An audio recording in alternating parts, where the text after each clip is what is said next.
Hi friends, Karthigai Deepam சீரியலில் இன்றைக்கான எபிசோடில் என்ன நடக்க போகுதுன்னா, கார்த்திக் ஐஸ்வர்யா கிட்ட கண்டிப்பாக தீபா திரும்ப வருவாங்க, நீங்கள் அதை நினச்சி கவலைப்படாதீங்கன்னு சொல்லிட்டு போகிறாரு. அதை கேட்ட ஐஸ்வர்யா குழம்பி போகிறாங்க. நான் தானே அவளை மலையிலேருந்து கீழே தள்ளி விட்டேன், அவள் விழுந்ததுக்கு எலும்பு கூட தப்பிக்காது, இவன் என்ன இப்படி சொல்லிட்டு போகிறான், இவன்கிட்டேருந்து நம்ம ஏதாவது கறக்கலான்னு பார்த்தா இவன் நம்மளையே குழப்பி விட்டுட்டு போகிறானே. ஐயோ பெருமாளே, தீபா நல்லபடியாக செத்து போயிருக்கணும், அப்படி மட்டும் நடந்துச்சுதுன்னா நான் உன் கோவிலுக்கு வரேன்னு சொல்லி வேண்டிக்கிறாங்க. கார்த்திக் காரில் வந்துட்டு இருக்கும்போதே தீபாவை பார்க்கணுன்னு அபிராமி சொன்னதையும் அவங்க உயிரோடு இருக்க வாய்ப்பே இல்லைன்னு சரவணன் சொன்னதையும் மாறி மாறி யோசிச்சுக்கிட்டே வர்றாரு. அப்புறமா ஒரு கோவிலில் வந்து காரை நிறுத்தி சாமி கிட்ட வேண்டிக்கிறாரு. நான் இந்த மாதிரி நிலமையில இது வரைக்கும் என் வாழ்க்கையில் இருந்ததே இல்லை, தீபாவும் என் அம்மாவும் உங்களை தானே நம்பினாங்க, அவங்கள நீங்கள் கைவிட்டுறாதீங்க, என் வாழ்க்கையில் இவங்க 2 பேருமே எனக்கு ரொம்ப முக்கியம், தயவு செஞ்சு தீபாவை எனக்கு திருப்பி கொடுத்துருங்க, தீபா வந்தாதான் எங்கள் அம்மாவையும் காப்பாற்ற முடியும்னு வேண்டிக்கிறாரு. கார்த்திக் கோவில் வாசலில் உட்காந்துருந்து தீபாவோட ரிங்கை எடுத்து பார்க்குறாரு. அப்புறமா ஃப்ளாஷ்பேக்கில் அந்த ரிங் எவ்வளோ முக்கியம்னு தீபா சொன்னதையே நினச்சி பார்க்குறாரு. அந்த நேரம் சில நாடக கலைஞர்கள் அந்த பக்கமாக வர்றாங்க. எல்லாரும் குடும்பமாக உட்காந்துருந்து சாப்பிட்டுட்டு இருக்கும்போது அதில் முருகன் வேஷம் போட்ட ஒரு சின்ன பையன் கார்த்தியை பார்த்ததும் கார்த்திகிட்ட எழுந்து போகிறான். சார்னு சொல்லி கூப்பிட கார்த்தி நிமிந்து பார்த்து வா வந்து உட்காருன்னு சொல்கிறாரு. அந்த பையனும் கார்த்தியோட பக்கத்தில் உட்காந்துருக்கிறான். உங்கள் பேர் என்னது சார்னு அந்த பையன் கேட்க, உன்னோட பேர் தான் கார்த்திகேயன், நீ என்ன கார்த்திக்னே கூப்பிடலான்னு சொல்கிறாரு. சரி கார்த்தி, நீ இங்கே என்ன பண்ணுற, உன் முகம் ஏன் ஒரு மாதிரி வாடி இருக்குதுன்னு கேட்க, இல்லை எனக்கு சொந்தமான ஒரு பொருளை நான் தொலைச்சிட்டேன்னு கார்த்திக் சொல்கிறாரு. சொந்தமான பொருள்னா அதை பத்திரமா வைக்க வேண்டாமான்னு அந்த பையன் கேட்குறான். கார்த்திக் அமைதியாக இருக்கிறாரு. நீ ஒன்றும் கவலைப்படாத கார்த்தி, உன்கிட்டேருந்து போன பொருள் நல்லபடியாக உன்கிட்டயே திரும்பி வந்து சேர்ந்துரும்னு சொல்ல ஒரு ஜீப்பை காட்டுறாங்க. கர்நாடகா போலீஸ்காரங்க ஜீப்பில் ஒரு பெண் கைதியை கூட்டிகிட்டு வராங்க.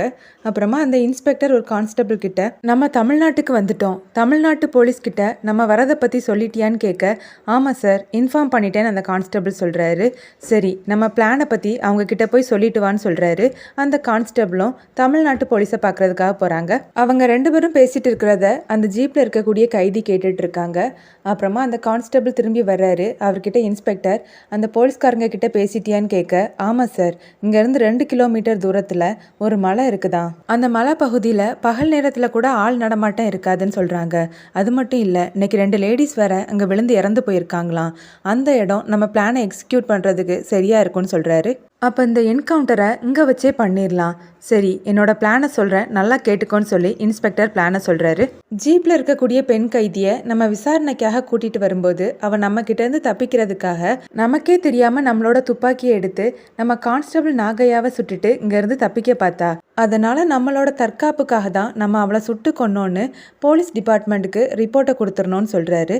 இன்ஸ்பெக்டர் அவரோட பிளானை சொல்லிட்டு இருக்கும்போதே அந்த நாகையாங்கிற கான்ஸ்டபிள் வந்து, சார் நீங்கள் என்ன ஷூட் பண்ண போகிறீங்களான்னு கேட்க, என்னையா திடீர்னு வந்து இப்படி கேட்குறேன்னு இன்ஸ்பெக்டர் கேட்குறாரு. சார் உண்மையை சொல்லுங்கள், நீங்கள் என்ன ஷூட் பண்ண போகிறீங்க தானேன்னு அந்த நாகையா கேட்க, யார் உங்ககிட்ட அப்படி சொன்னதுன்னு இன்ஸ்பெக்டர் கேட்குறாரு. நான் தான் சார் சொன்னேன்னு சொல்லிட்டு ஜீப்லேருந்து அந்த பெண் கைதி இறங்குறாங்க. அவங்க பார்க்குறதுக்கு தீபா மாதிரியே இருக்காங்க. மாடர்ன் ட்ரெஸ் போட்டுட்டு தீபா நடந்து வர்றது மாதிரியே அந்த இன்ஸ்பெக்டரை பார்த்து அவங்க நடந்து வந்துட்டு இருக்காங்க. கார்த்தி அந்த பையன்கிட்ட, என்ன முருகா நீங்கள் வந்த வண்டியையும் காணோம் உன் குடும்பத்தையும் காணோன்னு கேட்க, ஆமாம் கார்த்தி அவங்க போயிட்டாங்க போல இருக்குதுன்னு அந்த பையன் சொல்கிறான்.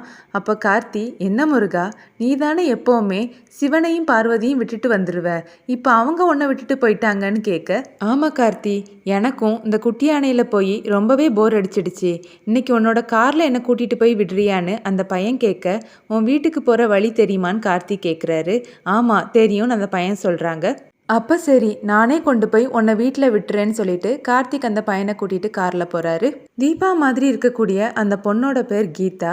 அவங்க இன்ஸ்பெக்டர் கிட்ட, சார் எப்படியும் என்கவுண்டர் பண்ண போகிறீங்க, சாகிறதுக்கு முன்னாடி எனக்கு சாப்பாடு வாங்கித்தாங்க சார், எனக்கு கொலை பசியாக இருக்குதுன்னு சொல்ல, என்ன விளையாடுறியான்னு இன்ஸ்பெக்டர் கேட்குறாரு. இல்லை சார் நிஜமாவே எனக்கு பசிக்குது, இந்த பசியோடு நீங்கள் என்ன கொன்னுட்டீங்கன்னா நான் ஆவியாக வந்து உங்களை சும்மா விட மாட்டேன்னு சொல்ல, சார் உயிரோடு இருக்கும்போதே இவளோட ஆட்ரோசிட்டி தாங்க முடியல. இவ பேயா வந்தா முடியவே முடியாது சார்னு கான்ஸ்டபிள் சொல்றாரு. பேய்னா உனக்கு அவ்வளோ பயமாயா?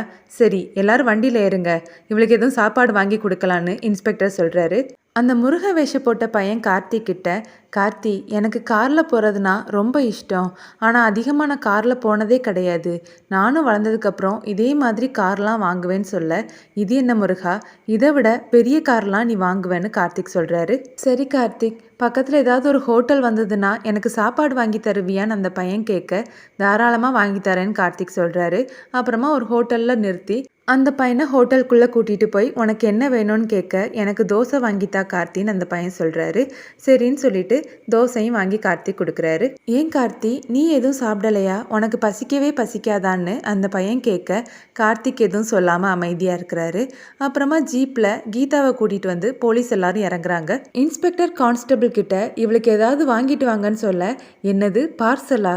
சார், நானே சாக போகிறேன், இந்த நேரம் நான் ஆசைப்பட்டதெல்லாம் வாங்கி சாப்பிடணும்னு நினைக்கிறேன், தயவு செஞ்சு வாங்கி தாங்க சார்னு கீதா கேட்க, இவ பேசுகிறத தாங்க முடியலையா, கூட்டிகிட்டு போன்னு இன்ஸ்பெக்டர் சொல்கிறாரு. கான்ஸ்டபிளும் உள்ளே கூட்டிகிட்டு போகிறாங்க. கார்த்திக் இருக்கிற அதே ஹோட்டலுக்கு தான் கீதாவையும் கூட்டிகிட்டு வந்திருக்கிறாங்க. கார்த்திக் இருக்கிற சீட்டுக்கு பேக் சைடில் அவங்க வந்து உட்காந்துருக்காங்க. வெயிட்டர் வந்து கீதா கிட்ட ஆர்டர் கேட்குறாங்க. எனக்கு ஒரு கொத்து புரோட்டா, 2 ஃபிஷ்ஷு, அப்புறமா ஒரு சில்லி சிக்கன், ஒரு ஃப்ரைட் ரைஸ்னு ஆர்டர் பண்ணுறாங்க.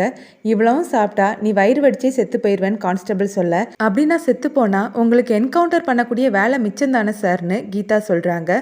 அப்புறமா கார்த்திக் கூட இருந்த அந்த பையனுக்கு தோசையை கொண்டு வந்து வெயிட்டர் கொடுக்குறாரு. அந்த பையனும் சாப்பிட்டுட்டு இருக்கும்போதே கீதா கையில் இருக்கக்கூடிய விலங்க பார்க்குறான்.